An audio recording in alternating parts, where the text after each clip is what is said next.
Okay, so here's the Black Death, 1356. Here's 1440. Clearly the initiation of a very steep symmetry break, a steep descent into novelty. What happened in 1440? Johannes Gutenberg printed the first Bible at Mainz near Frankfurt in Germany. Printing was invented. A technological and informational revolution like nothing the world had ever seen, on a scale with the invention of the alphabet or perhaps the invention of language itself. But that ain't all. 15 years later, in 1455, just as we go over the lip of this thing, the Ottoman Turks seize Constantinople and chop off all European access to the markets of the Far East. This is a total body blow to the evolution of the European economies, and a group of previously obscure northern Italian cities decide to pool their money and take a chance on some new shipbuilding and navigation techniques, and decide that they will attempt to sail around Africa to avoid dealing with the blockage of passage to the east by the Turks' seizure of Constantinople. These are the Renaissance. These people become the Renaissance princes, because these previously poor Italian villages, Siena, Florence, Padua, Cordova, Civitella, they become the jewels of the Italian Renaissance. This is the Italian Renaissance, this incredible plunge into novelty. Everybody you ever heard of in the Italian Renaissance is on that gradient. You know, the early guys up here, Fra Angelico, and like that, Donatello, Caravaggio, Leonardo da Vinci, Michelangelo, Botticelli, the whole bit. And while all this art is being made, don't forget all kinds of invention is taking place as well. And the whole thing reaches its culmination at the bottom of this trough, 1492. Okay, now 1492 has been called the Anno Mirabilis since it happened, the year of miracles, because it was in a single year the Muslims were expelled from Spain, and these voyages of exploration were undertaken that led to the discovery of the New World. Unlike the Black Plague, where the rebound was quick, there was no rebounding from the novelty unleashed by the Italian Renaissance and the discovery of the New World. Instead, there's a long, long period in which that novelty has to be assimilated. And this is like the age of the marvelous. This is the age of the cult of the court of Rudolf in Prague.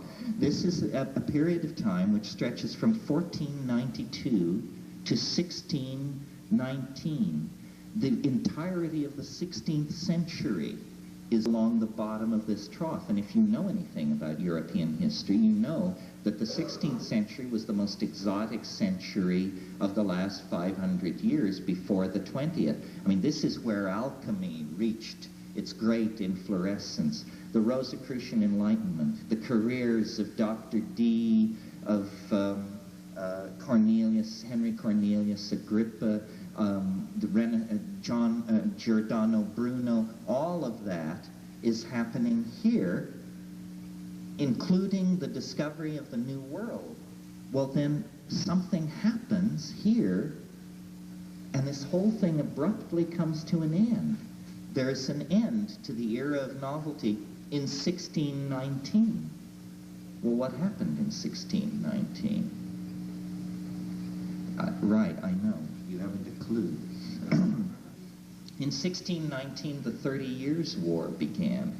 The 30 Years' War created modern Europe. When the 30 Years' War begins, Europe is thoroughly medieval, ruled by popes and kings. At the end of the 30 Years' War, Europe is a continent of nations, ruled by parliaments and councils. Here it is, you know, warfare, destroying the novelty achieved here, but with major exceptions. I call this Newton's notch. That's the founding of the Royal Society in England, Newton's Principia, Cartesian logic, so forth and so on. It all is, and you know, the English Civil War is here, the Restoration, so forth, wars of religion. Then, in 1740, it changes.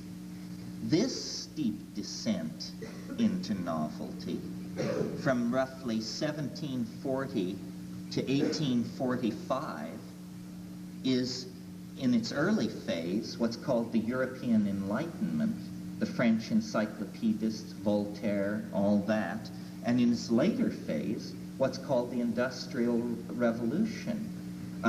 The American Revolution, 1776, right here. The French Revolution follows, 1789, right here. The restoration of Louis Napoleon, so forth and so on. And then this bump here is simultaneously the Franco-Prussian War in European history and the American Civil War in American history. Yeah. I would imagine a lot of people would include, along with the Italian Renaissance and the Greek Golden Age, the birth of Christ as one of those points where the graph should do something. And I noticed we skipped over that. I'd just be curious to see what it looked like in 0. Okay, well, we can go back to it. You're quite right. The life of Christ is very interesting because, of course, Christ is Christ, but he lived simultaneously during the reign of one of the greatest civil and military reformers of all time. I mean, Christ lived in the era of Augustinian Rome. So it's a tremendous era of novelty. I can tell you what's going on. Remember how I said that Minoan Crete, it starts a cascade, and then that cascade doesn't flatten out until the fall of Rome. So it's in a very steep period of descent into novelty. After I go through this, I'll go back and pick it up for you if there's time. What I want to do is I want to fly toward modernity here. And here, I'll do it fairly quickly. Yes. This is a very Eurocentric viewpoint. Would you get the same timeline, for instance, with an Eastern culture, like the Chinese culture? Well, two things to that. Number one, you're right, and I'll come back to that. Number two, Oriental history shows a curious parallelism with Western history. In other words, the great, the Roman Empire rises and falls almost in perfect concert with the Han Dynasty. So, you know, you can say it's Eurocentric, although the Islamic role is strongly accentuated. I agree that it's Eurocentric. What kind of world are you living in? A Eurocentric world. The Maya, for all their accomplishments, don't deserve a blip of great depth in a universal novelty description like this, because who did they influence? But for instance, a lot of the Chinese inventions were transferred to Europe. Oh yeah, well that kind of thing shows up very well. Yeah, global evolution of technology, it picks up very well. Terence. Yeah. Who did the Mayans influence? No one. No one. Because there was no, I mean, the Toltecs a little, but who did they influence? Who? The Toltecs, you know, in the Valley of Mexico. Terence, you know, the other residence that you have there, on the, for example, 1313 is, you mentioned the collapse and retaking of the Holy Land by the Arabs and what have you. You also have at that point the collapse and diaspora of the Templars, who gave rise to the whole age of chivalry and, you know, the troubadour and all of that. The spreading through of medieval Europe of those esoteric ideas gained in the Holy Land during that same period of time. That's right, the Angevine court of Eleanor of Aquitaine and that whole business. Okay, now let's zoom in on modern history. and finer scale stuff, because I want to show you it doesn't only work on things on a scale of 1,000 years.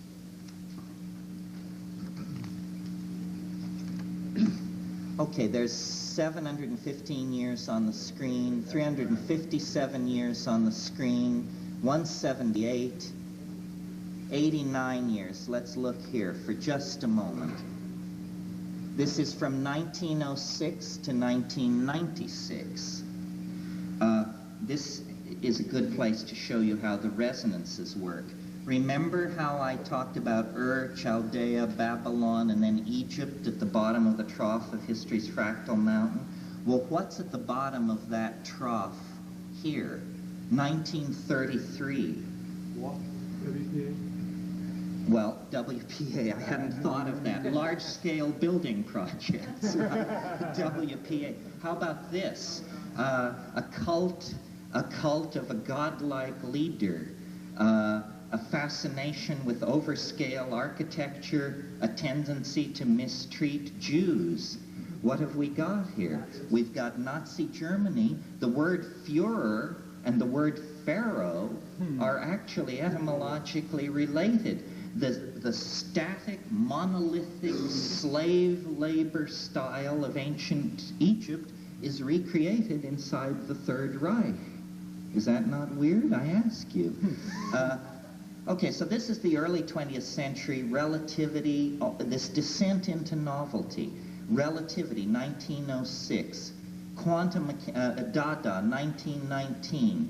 Surrealism, the Manifesto, 1922. The Copenhagen Conference on Quantum Physics, 1923. The, radio, all of it, powered light, blah, blah, blah, blah. World War, the Third Reich, then World War II fought across the bottom of this trough here, ending in the explosion of the atom bombs. Now, after World War II, what people were interested in was literally a return to normalcy. It was called that, the return to normalcy. We've whipped Hitler, we've called down the power of the stars upon our enemies. Now we just want to go back and marry the girl next door and barbecue and buy some tube furniture and get a Chevy and make nice. Make nice. And here it is, a period of traditional activity, recidivism, conservatism, so forth and so on. And now I'll zoom in a little more. Before I do, the early 1960s here, and then right here, right at the top, no, landing on the moon. Landing on the moon, the hippies, LSD, the whole ball of wax. I mean, basically at the very, very top of this thing, to the day, the human being in the Panhandle in San Francisco. Now, if that doesn't confirm my own inner agenda, I don't know what possibly could. Here, let's go in and have a look at it.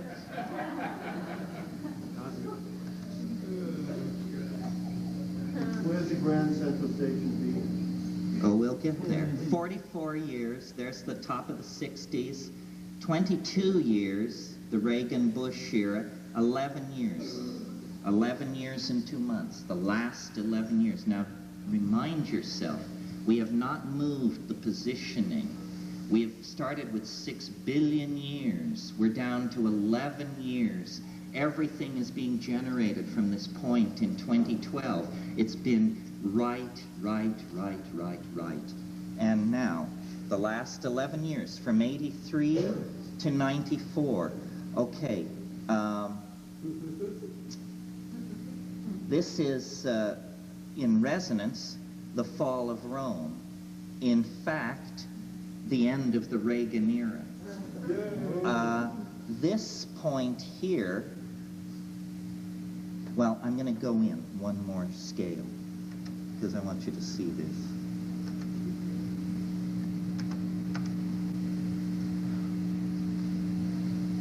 Because we've been through a lot. in the past 5 years, 7 months, and 1 day, I believe. By the way, see this little pointer that has appeared? It's pointing at today. It's pointing at today. Okay. Let's go through these low points. This one, June '89, Tiananmen Square massacre, 3 million people, perhaps the largest crowd in history, halt in its tracks, the largest and most totalitarian government on the planet for 30 days is paralyzed until it discovers a traditional solution to the problem, mass murder of its own citizens.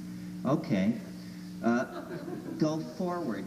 Next low spot, November 1989. The Berlin Wall falls to the day, right there, the novelty trough. Okay, now this spot is interesting. This spot, the bottom of this little trough here, on the next higher level is the birth of Mohammed. The exact resonance date here of the birth of Mohammed is August 3rd, 1990. Saddam Hussein seizes Kuwait on the day of the resonance of Mohammed's birth. So and Mohammed died. Did he know that? Over here. No. They never know.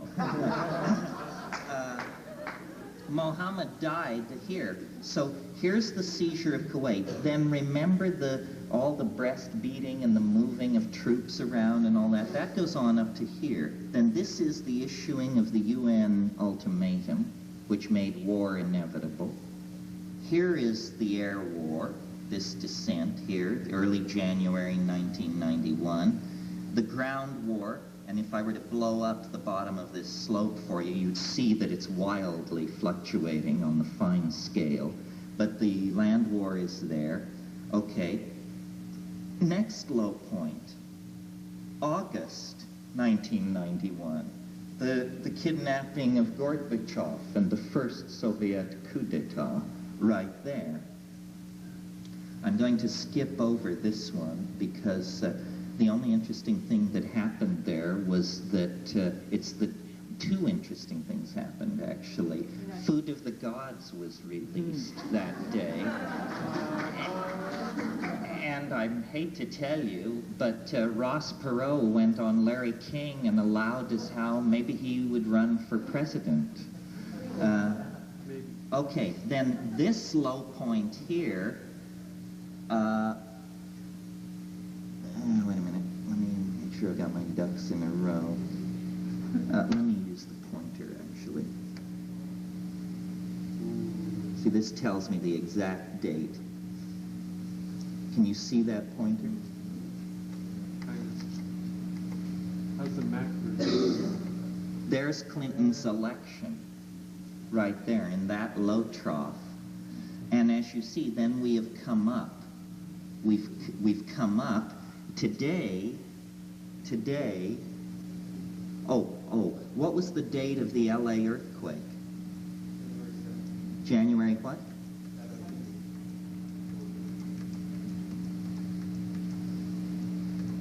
There it is. That's January 13th. But you see the symmetry break. If I go one keystroke further, that's the 19th. So you see how tight on it is. Okay, so then today is February 27th. Now we'll fly in and have a look at it. No.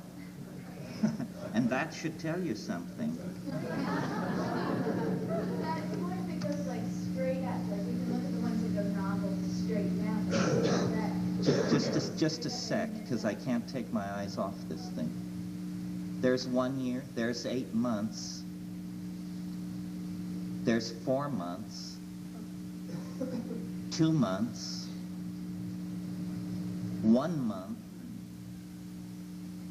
15 days, 7 days, the last 7 days, the last 3 days, the last day, the last 23 hours.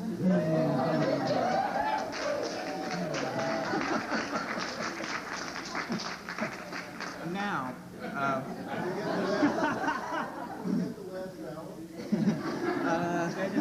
I think we're getting close to the range limit. Let me do a couple of things here, a couple of housekeeping things. And what I want to do is move today's date over to the other side of the screen so that we can look at the future. That's what's interesting now, because there's so little of it left, you see. We've been looking at 6 billion years. There's only 18 years left. I often wonder, so what if it were true? I'd hardly have time to enjoy my notoriety. Okay, now, specify target date. C, month, 2, 27, 1994. No. Okay, now specify time span, 20 years. E. From today? I think so, if I did it right. Years, 20. Plus months, no. Plus days, no. Okay. Now, do we have everything right? Graph the wave. Graph the wave.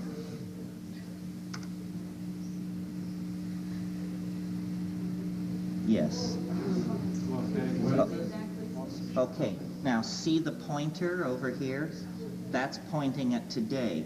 Now, remember how I said the impact on Jupiter was the week of July 21? Let me run the pointer forward. There is August 5th, 1994, and the one stroke back, the 16th of July, 1994. See, it's right there. Now, the reason I wanted to show you this, other than just the razzle-dazzle of the future, is look what's coming.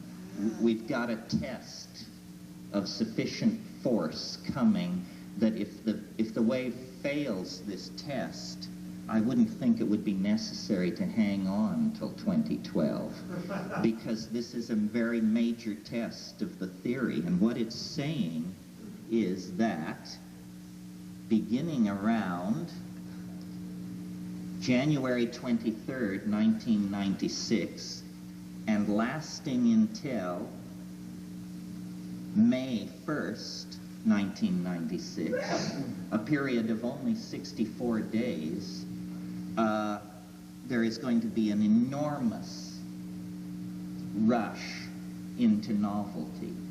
And I have no idea what we're looking at. We could be looking at revolution in China, AIDS cure, planetesimal impact, Hawaiian independence, or all of those and more. But that's where it'll be, early 96. The analog is the Umayyad Caliphate and the invention of algebra. So it may be that it's the evolution of some kind of incredibly powerful mathematical technique that will configure technology and science for the rest of the 18 years left to us. Now, I also wanted to show you this because this explains the this compression that is going on in historical time. Remember how I pointed out how the Nazis were very much like Old Kingdom Egypt? Well, everything is being lived in these lower level resonances at high rates of acceleration and compression. So that, for example, what took 11 years in the past takes 6 days or something like that in the present. So fads and fashion are the place to look for the ebb and flow of this stuff. We right now are in the early 8th century, early 9th century. Clinton is our Charlemagne.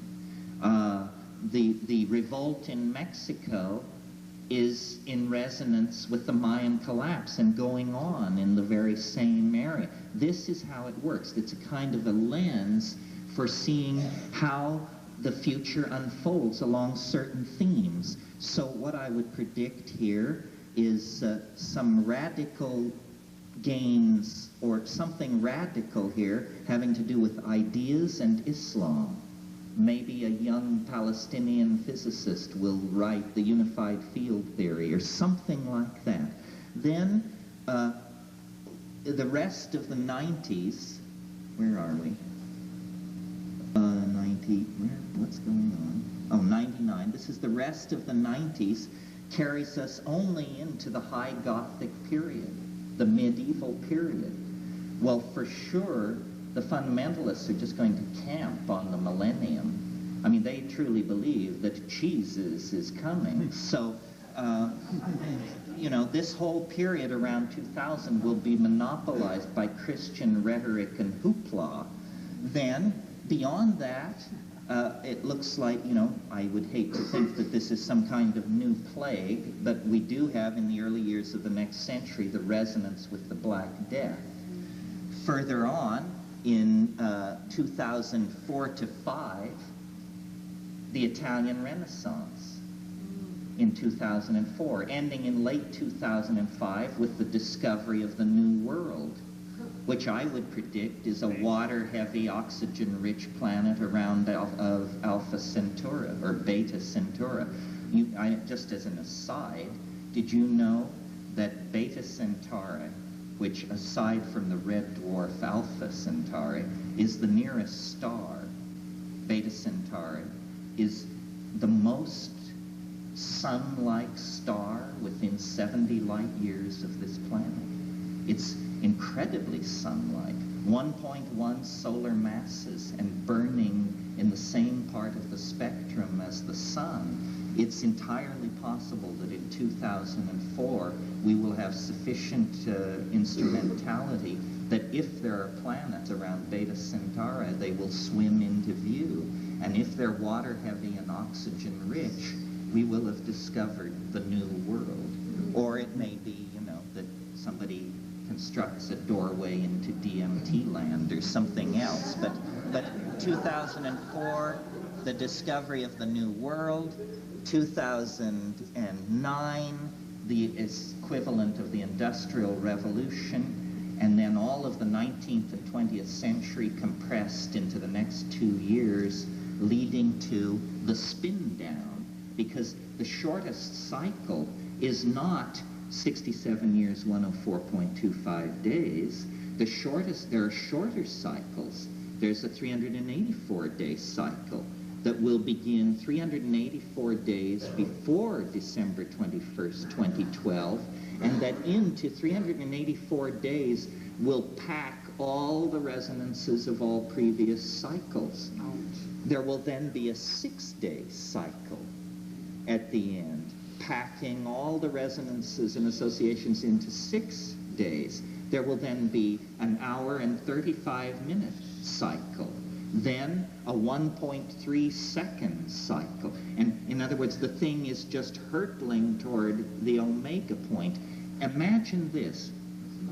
If you had a universe like the kind of universe I'm describing that was 72 billion years old and that had 27 levels of spiral involution built into it with a collapse factor of 64, dig this, then half of its becoming would occur in the last 6.5 hours of its existence. The universe would be only half completed 6.5 hours before its final completion, because the short epochs happen so rapidly. So this is what I think lies ahead. People, it's, you know, not permaculture, not Hawaiian independence, not cheap beer, but something so off the wall that the laws of space and time themselves are going to be melted, condensed, and rolled together. This is a process, I showed it to you. It's been rolling forward for 72 billion years. It's never arrived a moment late anywhere along the line.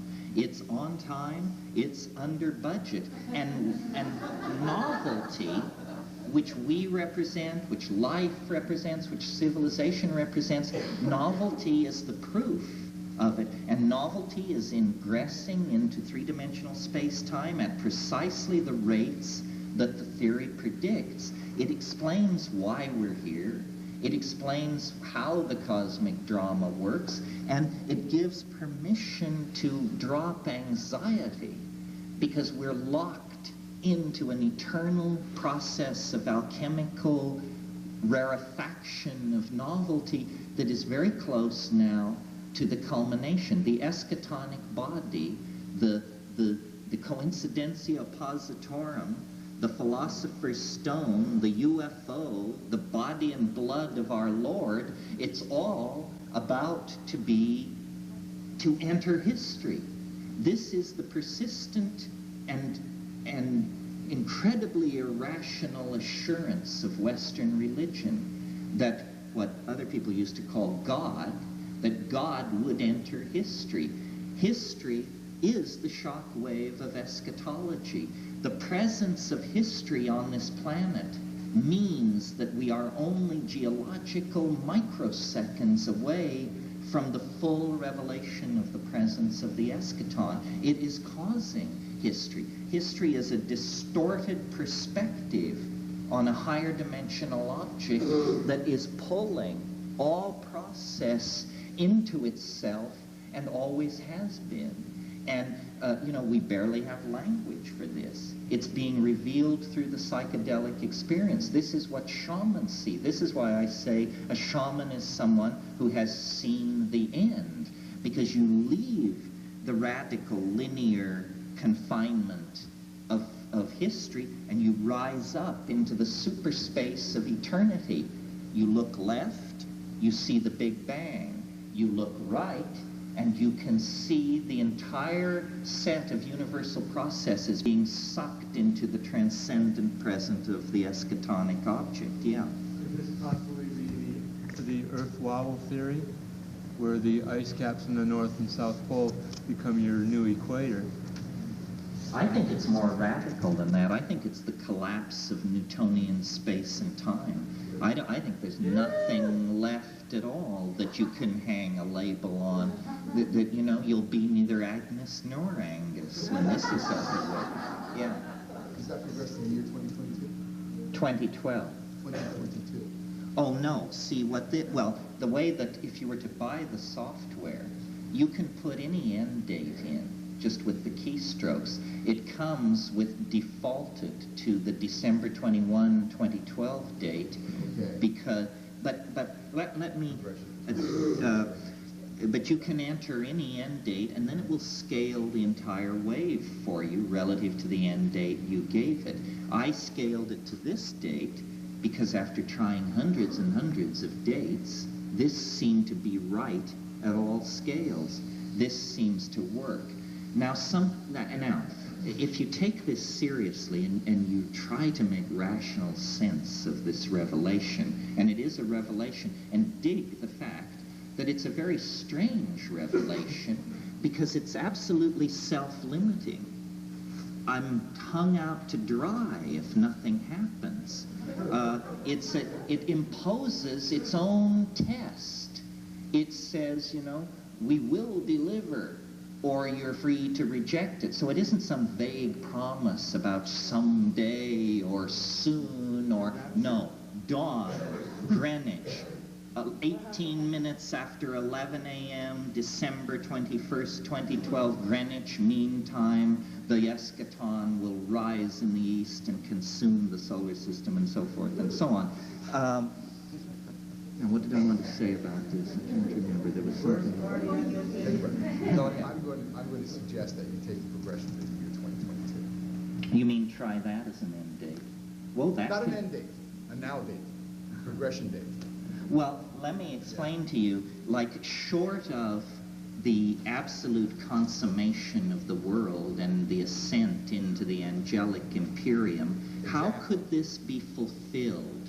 How could this be fulfilled and be true and yet somehow not leave no stone upon another? New war. No, nuclear war is a recidivist return to happen. Here's the one thing that could happen, as I see it, that could fulfill the prophecy and yet leave three-dimensional space and time intact. One thing I've noticed about the wave is that it's excellent at predicting the evolution of technology. Technology and novelty are very closely related concepts in the cosmos of the time wave. How would it be if what happens at 18 minutes after 11 a.m. on December 22nd, 2012, is that a button is pushed, and for the first time in the history of this planet, a person moves through time. The sequential linearity of history ends. And then we would all say, of course, history ended. Because, and I discussed this with the mushroom, and it told me a very strange thing, which I didn't believe at the time. It said time machines are possible, but you can only go back in time as far as the moment of the invention of the first time machine. Because before that, there were no time machines. And how can you take a time machine into a universe where, by definition, time machines do not exist? That would introduce a paradox. So then I thought about it, and I thought, and follow me through on this, I thought, here's the picture. It's a few moments before sunrise in the Amazon, December 21st, 2012 AD, at the World Temporal Institute. The first person is about to be sent into the future. The lady temponaut is strapped into the machine in full view of a worldwide three-dimensional virtual reality hookup. Everybody is watching. A brief speech is made, a countdown from 20, a button is pushed, and off she goes into the future. Now, the interesting question at this point, I think, is what happens, to use an obsolete word, next? What happens next? And I think in that kind of a universe, what would happen next is that thousands, tens of thousands of time machines would begin arriving at the end of the time road. They would have come back to see the first trip into time. They would arrive from all points in the future at the end of the road to witness the first time travel. Now, this idea lasted for about 24 hours. And then I realized there's a problem here. There's something called the grandfather paradox that is always introduced in discussions about time travel. And it is this. If you were able to travel back in time, you could kill your grandfather. If you killed your grandfather, you would not exist. Therefore, you could not have traveled back in time and killed your grandfather. Therefore, we're hung out to dry here on some kind of a paradox. And the only way around that paradox, because you see in the kind of time travel the mushroom says is allowed, the traveling back to the moment of the first time machine's invention, you could still have a grandfather paradox.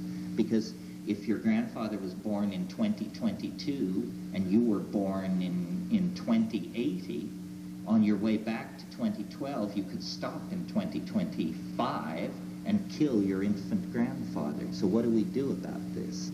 The solution is this. When the button is pushed, when the lady temponaut sails off into the future, what happens is not that time machines arrive instantly from all points in the future. Something much more radical happens. The rest of history happens instantaneously.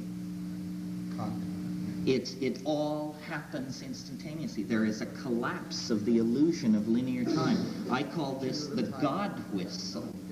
What you do is you sound this shrill tone, and the rest of universal history is like magically removed, and the next serial moment is the last moment in the history of the universe, and you go into the highest state of evolution that the universe can achieve in its entire history. So what this is a kind of fast-forward button. You think you're inventing time travel. What you're really inventing is a button which causes the rest of time to happen instantly, and then the entire global civilization moves into eternity. It's a curious thing, but hey, what isn't? Yeah.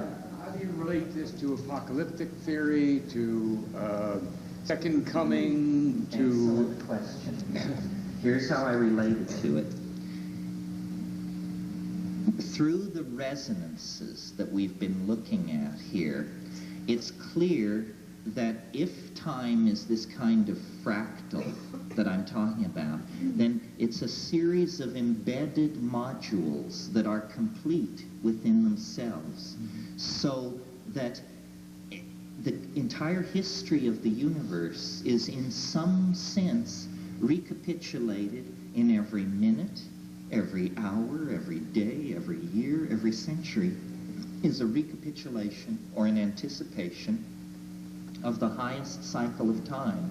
So a Christ, a Buddha, a Mohammed is simply a person who stood in a certain geometric relationship to the object at the end of time. You know how you can stand on a hill and the glass windows of a house across the valley will be blinding, but if you move just a few feet, it disappears into the general environment. These are people who were as ordinary as you and me, except for their perspective on the eschaton. And these were the biggies: Christ, Buddha, Mohammed. Every single one of us, from, you know, Joe Shako Guru to you and me, we all have a perspective on the eschaton. It's within us. Genetic encoding. Bingo. Anticipation. So everything that, so the promise of Western religion, well, here's the way to think of it. Think of the eschaton, this object in eternity, pulling everything toward itself. Think of it as one of those mirrored balls that they hang in discos and spin, you know? And you know how it causes moving lights on the walls? Those are reflections of the bar ball, but they're distorted reflections. And all reflections are distorted. So David Koresh's version of things, Charles Manson's version, Buddha's version, Hitler's version, Christ's version, everybody's version is slightly, or more than slightly, tweaked. Including mine, of course. All versions are tweaked. But the closer you get to the end of the road, the less tweaked the versions are, because the radiance of the thing is growing in power. So a shaman 50,000 years ago in his cave in the south of France taking mushrooms, he looks forward and there's a dim glimmering, a something, a transcendental hope, a possibility. Now you take mushrooms and you can almost see the radiance of the eschaton shining through ordinary reality. And all these religions are anticipations of this thing. And your own transcendent hopes are an anticipation of this thing. We can tune into the eschaton. And this is what psychedelics are. That's why I said a shaman is someone who has seen the end. A shaman is someone who knows how the story comes out and can therefore return to ordinary linear time take their place in the drama with a total absence of anxiety, and then be a wonderful role model, curer, and paradigm for other people who lack this critical piece of knowledge, the nature of the end. Yeah. Would it be your suggestion that at 11 a.m. on December 21st in 2012 to be heavily dosed?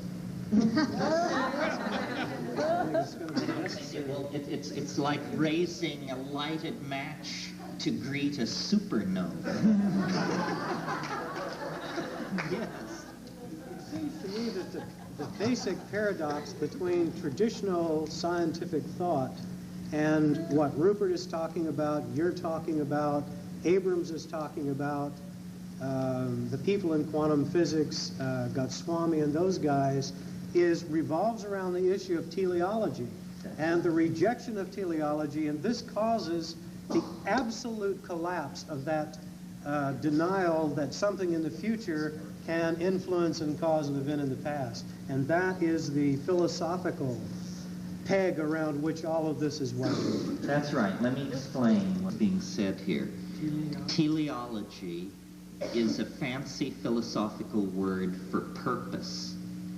If you have a telos, you have a purpose.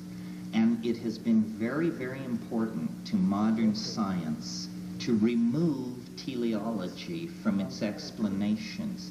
Even the theory of evolution, which is the most teleological of scientific theories, real hardcore materialist evolutionists will tell you, don't think of it as progress. It's not progress. It's random mutation being acted upon by selective forces in the environment. But don't think that an elk is more advanced than an amoeba, or that a gray whale is more advanced than a sponge. There is no progress here. There is simply sideways mutation toward different form. But I say this contravenes reason. There obviously is progress. But progress means movement toward a goal. That's a purpose. That movement toward a goal is a purpose, and they go berserk when you try to inject teleology. It undermines the causation. That's right. Basic That's right. of modern science. Yes, you see, 19th century science arose in an atmosphere of what was called deism. Deism was the current form of Christian theology that said that the universe was a kind of universal machine that God had built and set running and then gone away and left. And the 19th century Darwinists and the Wallaces, they wanted to get away from teleology, so they built logical systems where everything proceeds from cause to effect. Everything is pushed from the past toward the future. I'm saying exactly the opposite. Using the new language of chaos theory and dynamics, I'm saying the future contains an attractor, a kind of energy low point in the topology, and history is like releasing a ball bearing on a stretched rubber sheet that has a low point. Where will the ball bearing roll? Where will it end up? In the low point. And it may even circle around the low point as it rattles down into the bottom like a pinball in a pinball machine.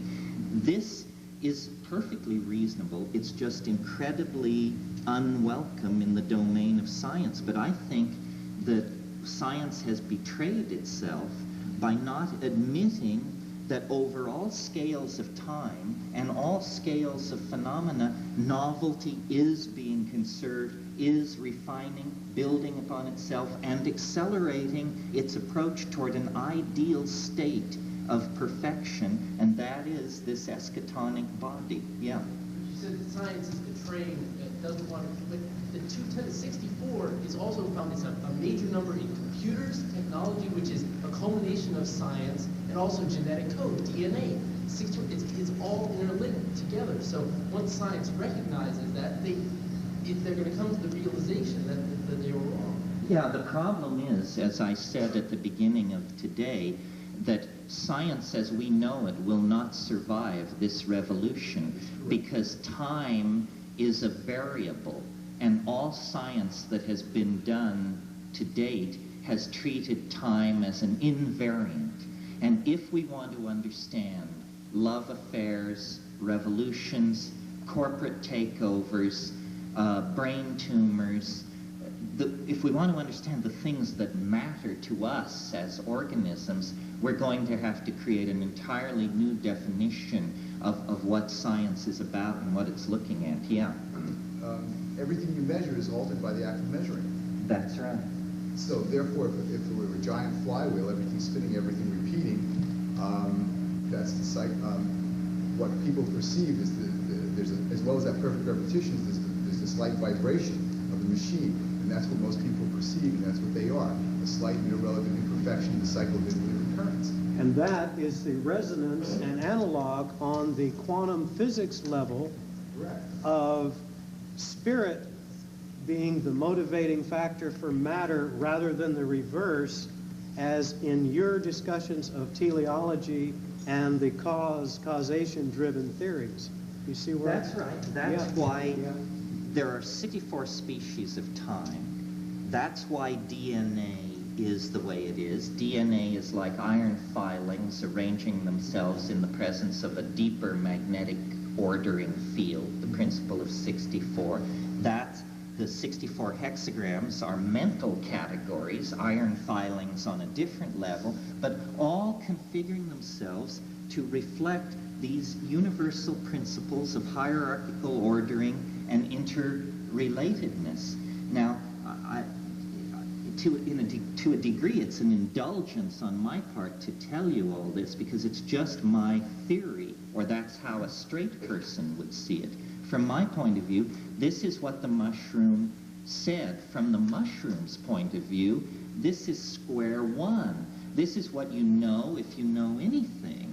This is what you know if you've ever been off the block. Of course you know the nature of space-time, matter, and energy. Yeah. As an astronomer can explain it to me that in the beginning of the creation of the universe, everything passed through a single point. And what I'm beginning to hear from you is it's almost like we've seen creation backwards, where we're coming to the beginning of time, going through the central point. So it's actually coming, it's telescoping back to the origin of where everything began. Yes, the scientific theory is called the Big Bang. The theory I've put out this morning I would call the big surprise. And the big surprise comes at the end and not at the beginning, yeah. Well, what I'm seeing is that there really is no beginning or ending. What you're saying, where we're going is to the eye of the form, the eye. We're going outside the cycle of cause and effect. Exactly, to this. Yeah. And the thing is, haven't you all noticed that people being Amanita muscaria, magic mushrooms, psilocybins, and smoking hemp on a massive scale is exactly coinciding with the advent of ecological concern? Now there's a tale your biology teachers never told you. That the rise of ecological concern and the awareness of plant consciousness through psychedelics are simultaneous phenomena. I mean, essentially, the Gaian mind is coming into focus. History is ending. The evidence of your senses is true. It can't go on much longer. It can't go on much longer. What you thought you saw was real. Right. And there is built into the physics of this universe, local or general, who knows, this bootstrapping circularity that is going to lift us to higher and higher levels. Now, what I want to say about this as we're getting close to the end, is you should not believe this. I don't believe this. I got as far as I got by not believing anything. The mushroom specifically said, when I said, why are you telling me this? It said, because you don't believe anything. This is a hypothesis to be tested. It is not a religious faith to kneel down in front of. It is mathematically anchored as modern theories have been since the 1850s, and it can be tested and possibly overthrown by ordinary methods of discourse and analysis. It is not a mystical teaching. It does not depend on belief. It's a series of interlocking mathematical assertions that are open to test. And I cannot imagine what the purpose of my 25-year-long involvement with this is unless there is some measure of truth in this. I have studied other channelings from the Urantia book through whatever, and it isn't like this. Nobody gets it down to a mathematical algorithm that can be submitted to the desk of science for a visa stamp. This is coming from the same place where those things not based on faith, but on the deeper implications of reason and mathematics are coming from. We do feel our planet to be in crisis. An odd thing about this theory, which I confess troubles me, as I guess the way to put it, is that it seems to lift obligation off of us. It seems to be saying, it's here. There is nothing left to be done. And, you know, I come out of the Berkeley Commune, a tradition of political activism, a real uncomfortableness with bad social policy and the repression of unfortunate classes, races, and people. And I want to do something. I'm puzzled by the completedness of this theory. And where I rest with it is, I act as though it is not true. And I think you should act as though it is not true. You're still responsible. You can't be a jerk. You must still recycle. You must still take care of your shit. But this is permission to hope. This is permission to understand how your dreams could come true. It isn't that the flying saucers will come, or that Lemuria will rise from the sea, or that Maitreya will descend in a cloud of light. It's that the laws of physics and nature themselves have been designed to save you from what you probably deserve. So it's a psychedelic revelation that touches every aspect of human life. It's a way of looking at things, novelty and habit. It's a scientific, quote unquote, argument for not pushing the river.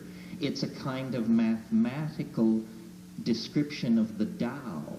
I mean, if you think about the Tao Te Ching, the primary text of Taoism, in the Whaley translation, it opens like this: the way that can be told of is not an unvarying way. Now, despite the clumsy use of the double negative, not an unvarying way, what that sentence says is the way that can be told of is a varying way. A varying way. And that's what we have here. We have the universal ebb and flow of flux. One of the greatest philosophers in the Western tradition, the pre-Socratic Heraclitus, got it down to an aphorism in Greek. He said, pantit rea, all flows, all flows. This is the truth. Dominator psychology wishes to build stability where no stability can be permitted, in the construction of calendars, in the construction of ideologies, in the construction of relationships.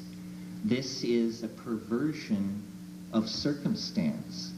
Everything is in flux. Everything flows. Everything in its time is replaced by something else. This is a universal truth, and it can liberate, and it can make the felt presence of immediate experience rich, satisfying. It can, in short, give life meaning. And we are so embedded in the linear, causal, Newtonian, materialist, reductionist, dominator paradigm that the only way to climb out of that cellar and reach out for the light and the spirit that this universal flux represents is to do it with psychedelics. Our religions are too freighted with past error, philosophical and political. The only way to do it is to directly address your own psychosomatic experience of being by stepping outside of history and going back to the plants. The plants stand outside of history. They stand in the domain of biology, and they will liberate us.